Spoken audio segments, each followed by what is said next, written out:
Assalamualaikum warahmatullahi wabarakatuh. Terima kasih teman-teman yang sudah memberikan saya kesempatan untuk mengawali presentasi pada malam ini. Kami dari kelompok 5 akan memaparkan portofolio dari kelompok kami, yaitu tentang masyarakat adat Papua. Nah, yang pertama, kelompok kami terdiri dari Alfia Damayanti dengan NIM 2285250012, ada Alisa Nur Rahmadani 2285250062, ada Ayudiah Lestari 6670250032, ada Pebi Prislia Ningolam 66622500 ada Kustiani Dewi 6670250053, ada Siti Solehah 2285250059. Agak dikebawahin operator. Nah, baik, pada kesempatan kali ini saya akan menjelaskan masalah yang kami angkat dalam Project Citizen. Masalah yang kami pilih adalah perlindungan hak tanah adat Papua dalam kebijakan pembebasan lahan proyek strategis nasional atau PSN di Merauke, Papua Selatan. Kami memilih masalah ini karena pembangunan yang dilakukan melalui proyek strategis nasional menimbulkan berbagai perdebatan di masyarakat. Di satu sisi, pemerintah berupa meningkatkan ketahanan pangan dan pertumbuhan ekonomi nasional melalui pembangunan tersebut. Namun, di sisi lain terdapat kekhawatiran bahwa pembangunan tersebut dapat berdampak pada masyarakat adat yang telah lama tinggal dan bergantung pada wilayah tersebut.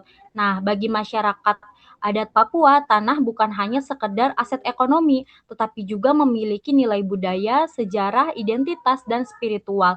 Oleh karena itu, ketika terjadi pembebasan lahan dalam skala besar, masyarakat adat berpotensi kehilangan ruang hidup serta warisan budaya yang telah dijaga secara turun-temurun. Inilah alasan mengapa masalah ini penting untuk dibahas dan dicari solusinya. Nah, selanjutnya akan dijelaskan oleh teman saya.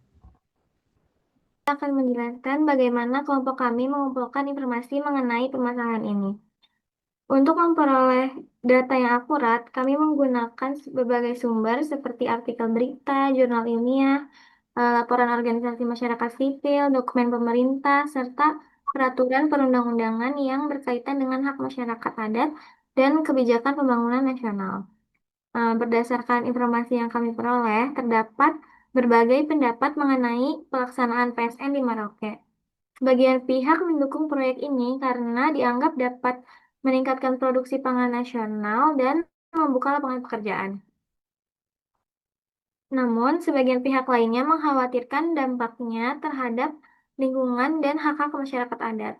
Kami juga menemukan bahwa perlindungan terhadap masyarakat adat sebenarnya telah diatur dalam berbagai peraturan seperti Pasal 18B ayat 2 dan Pasal 28I ayat 3 Undang-Undang Dasar 1945.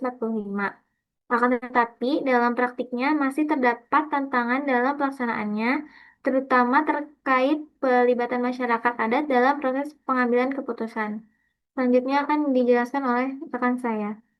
Oke, jadi selanjutnya, setelah kita mengumpulkan informasi, kami menganalisis beberapa alternatif kebijakan yang dapat diterapkan untuk mengatasi permasalahan dari data tersebut. Nah, alternatif yang pertama yaitu adalah melanjutkan kebijakan yang sudah ada tanpa melakukan perubahan. Tetapi alternatif tersebut menurut kelompok kami kurang efektif karena masih terdapat berbagai kritik terkait perlindungan hak asasi adat, hak masyarakat adat, serta pengawasan lingkungan. Alternatif yang kedua adalah memperketat pengawasan terhadap dampak lingkungan dan juga sosial proyek, serta pengawasan yang lebih kuat juga dapat membantu mengurangi kerusakan lingkungan dan juga memastikan proyek tetap berjalan sesuai aturan. Alternatif yang ketiga adalah dengan meningkatkan partisipasi masyarakat adat dalam setiap tahapan proyek mulai dari perencanaan, pelaksanaan, hingga evaluasi. Dengan keterlibatan masyarakat adat, keputusan yang diambil akan lebih memperhatikan kebutuhan dan juga kepentingan masyarakat yang terdampak secara langsung. Nah, setelah mempertimbangkan kelebihan dan juga kekurangan masing-masing alternatif, kami memilih alternatif yang mengutamakan partisipasi masyarakat dan juga pengawasan yang lebih transparan. Baik, selanjutnya akan dijelaskan oleh rekan saya. Selanjutnya, kebijakan yang dipilih. Kelompok kami memilih kebijakan yang menekankan keseimbangan antara pembangunan nasional dan perlindungan hak masyarakat adat. Kebijakan ini terdiri dari beberapa langkah. Yang pertama yaitu memastikan adanya persetujuan masyarakat adat sebelum proyek ini dijalankan. Yang kedua yaitu meningkatkan transparansi informasi sehingga masyarakat dapat mengetahui tujuan, manfaat, dan dampak proyek. Yang ketiga, membentuk sistem pengawasan yang melibatkan berbagai pihak, termasuk masyarakat adat, akademisi, dan organisasi masyarakat sipil. Nah, kami memilih kebijakan ini karena pembangunan dan perlindungan hak masyarakat adat tidak dipertentangkan. Keduanya dapat berjalan bersama apabila terdapat komunikasi yang baik, keterlibatan masyarakat, dan pengawasan yang memadai. Melalui kebijakan ini, diharapkan pembangunan dapat memberikan manfaat ekonomi tanpa mengorbankan hak-hak masyarakat adat maupun kelestarian lingkungan. Selanjutnya akan dijelaskan oleh rekan saya.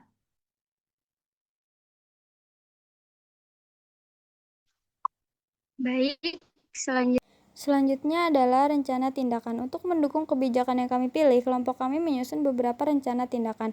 Langkah pertama adalah mengumpulkan dan mengolah informasi dari berbagai sumber yang terpercaya. Langkah kedua adalah menyusun portofolio Project Citizen yang berisi identifikasi masalah, alternatif kebijakan, kebijakan yang dipilih, dan rencana tindakan. Selanjutnya kami membuat media edukasi berupa poster yang bertujuan memberikan informasi kepada masyarakat mengenai pentingnya perlindungan hak masyarakat adat dalam pembangunan nasional. Poster tersebut kemudian dipublikasikan melalui media sosial agar dapat menjangkau lebih banyak masyarakat. Selain itu, kami juga berupaya meningkatkan kesadaran masyarakat mengenai pentingnya partisipasi publik dalam mengawal kebijakan pemerintah. Dengan adanya keterlibatan masyarakat, pembangunan dapat berlangsung secara lebih transparan dan akuntabel. Boleh selanjutnya, Feby. Oke, baik. Selanjutnya itu ada di kesimpulan. Nah, dari eh, proyek dan tema yang kita pilih di sini dapat disimpulkan bahwa berdasarkan hasil kajian yang kami lakukan dapat disimpulkan bahwa pembangunan melalui proyek strategis nasional memiliki tujuan yang sebenarnya itu bersifat baik. Namun eh, dari sisi peningkatan kesejahteraan masyarakat untuk mendukung pembangunan nasional, tapi dalam pelaksananya tuh belum berjalan dengan baik. Di mana perlu diperhatikan dari aspek sosial, budaya, lingkungan, agar tidak menimbulkan kerugian khususnya bagi masyarakat adat Papua ini sendiri. Karena hak masyarakat, khususnya masyarakat adat Papua, merupakan bagian dari hak konstitusional yang harus dihormati dan dilindungi. Oleh karena itu, masyarakat adat perlu dilibatkan dalam proses pengambilan keputusan yang berkaitan dengan wilayah adat mereka itu sendiri. Selain dari segi transparansi dan pengawasan yang baik, juga perlu diperlukan pembangunan yang berjalan sesuai dengan prinsip keadilan dan keberlanjutan, di mana harapan kami dari Project Citizen ini dapat meningkatkan pemahaman masyarakat mengenai pentingnya keseimbangan antara pembangunan nasional, perlindungan hak masyarakat adat, dan pelestarian lingkungan hidup, agar tidak merugikan salah satu pihak saja. Mungkin sekian. Baik, terima kasih. Selanjutnya di sini kelompok kami akan membahas tentang reformasi PSN dan perlindungan hak masyarakat adat Papua, yang dimana kita melatar belakangi dan urgensinya poster ini berjudul Reformasi dan PSN dan perlindungan hak masyarakat adat Papua. Kami mengangkat tema ini karena pelaksanaan proyek strategis nasional di Merauke menimbulkan perdebatan antara kebutuhan pembangunan nasional dan perlindungan hak masyarakat adat. Nah, PSN juga memang bertujuan untuk meningkatkan ketahanan pangan dan perekonomian nasional. Namun proyek ini berpotensi berdampak pada perlindungan dan masyarakat adat yang hidup di wilayah tersebut. Oleh karena itu, diperlukan kebijakan yang mampu menyeimbangkan pembangunan dan perlindungan hak masyarakat adat dan kelestarian lingkungan tersebut. Nah, selanjutnya akan dijelaskan oleh teman saya. Selanjutnya, dampak yang terjadi. Nah, dampak yang ditimbulkan dari proyek ini itu cukup beragam. Masyarakat adat beresiko kehilangan sebagian wilayah adat yang selama ini menjadi sumber kehidupan mereka. Selain itu, pembukaan lahan dalam jumlah besar juga dapat mengurangi tutupan hutan dan mengganggu keseimbangan ekosistem. Tidak hanya berdampak pada lingkungan, kondisi ini juga dapat menimbulkan konflik sosial apabila masyarakat merasa tidak dilibatkan dalam proses pengambilan keputusan. Oleh karena itu, pembangunan harus memperhatikan aspek sosial, budaya, dan lingkungan secara bersamaan. Selanjutnya akan dilanjutkan oleh rekan saya. Selanjutnya pada transparansi proyek diperlukan solusi utama yang kami usulkan adalah dengan meningkatkan transparansi di dalam pelaksanaan proyek tersebut, di mana pemerintah itu perlu membuka akses informasi kepada masyarakat, termasuk dokumen AMDAL, dan juga perkembangan proyek yang sedang berjalan. Nah, selain itu, diperlukan juga konsultasi publik secara berkala agar masyarakat dapat memberikan masukan dan juga dapat menyampaikan pendapat mereka. Karena dengan adanya transparansi, masyarakat dapat ikut mengawasi dan juga mengikuti perkembangan proyeknya, perkembangan pelaksanaannya, dan juga akan lebih akuntabel serta dapat mengurangi potensi konflik. Selanjutnya akan dijelaskan oleh rekan saya. Selanjutnya, pada persetujuan berlapis, yaitu solusi yang kedua adalah menerapkan sistem persetujuan berlapis atau multi-level consent. Nah, dalam sistem ini, proyek tidak hanya membutuhkan persetujuan dari pemerintah pusat, tetapi juga dari pemerintah daerah, masyarakat terdampak, dan perwakilan masyarakat adat. Dengan adanya persetujuan berlapis ini, masyarakat memiliki kesempatan untuk terlibat dalam proses pengambilan keputusan. Hal ini sangat penting karena masyarakat adat jangan sampai dirugikan dari proyek yang ada. Selanjutnya akan dijelaskan oleh rekan saya. Selanjutnya, reformasi dan pengawasan. Selain perubahan kebijakan, diperlukan juga reformasi budaya pembangunan. Pembangunan harus dilakukan dengan menghormati hak masyarakat adat dan mengutamakan dialog dalam penyelesaian masalah. Kami juga mengusulkan pembentukan Dewan Pengawasan Independen yang terdiri dari akademisi, ahli lingkungan, tokoh adat, organisasi masyarakat sipil, dan pemerintah daerah. Dewan ini bertugas mengawasi pelaksanaan proyek agar tetap sesuai dengan aturan yang merugikan masyarakat. Selanjutnya akan dijelaskan oleh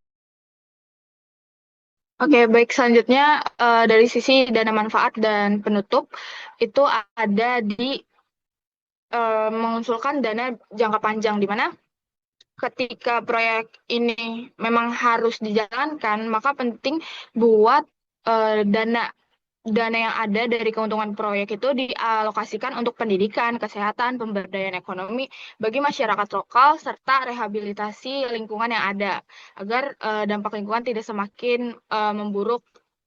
Terus juga melalui transparansi, partisipasi dari masyarakat, pengawasan independen, dan pembagian manfaat yang adil itu sangat diperlukan. Pembangunan nasional dapat berjalan tanpa mengabaikan hak masyarakat adat. Dengan demikian, kesejahteraan masyarakat dan kelestarian lingkungan dapat terjaga secara berkelanjutan. Oleh hal ini harus dilakukan jika proyek tetap ingin dilakukan dan dijalankan di Papua. Namun, bila hal ini tidak bisa dilakukan, alangkah lebih baiknya pemilihan tempat bisa dialihkan ke tempat lain, karena hak masyarakat adat yang ada di Papua harus menjadi perhatian utama dalam hal ini. Sekian.